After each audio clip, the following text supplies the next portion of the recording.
This is 3 for 3, another 3 minutes. Abbott Elementary, Season 1, Episode 6, Gifted Program. My first con of this episode is Principal Coleman. Ava, once again, shows what not to be when it comes to being a principal, but at the same time, shows that there are principals who, even though it's played for laugh, there are genuinely principals who are like this, who are bad principals. My second con of this episode is the gifted program. In general, I already knew, being one of many kids who never got into the gifted program when I was in elementary school, that this would be an episode that shows a great example of how it's implemented in schools.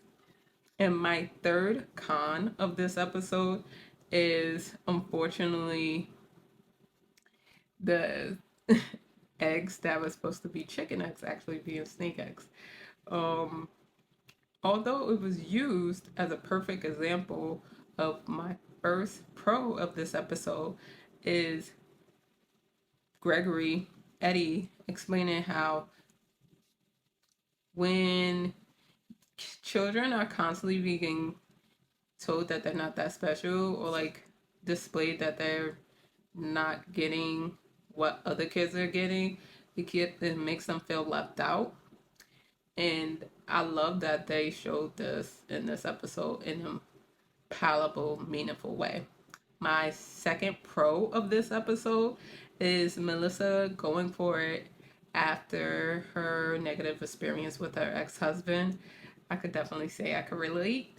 And my third pro of this episode is that the gifted program is implemented differently by the end, and realizing that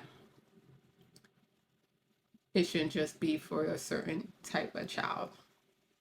My BIP of this episode would have to be Mr. Eddie. Gregory definitely, the line that he said about there being different types of intelligence for all types of people, I truly agree. And I wish more schools would acknowledge that.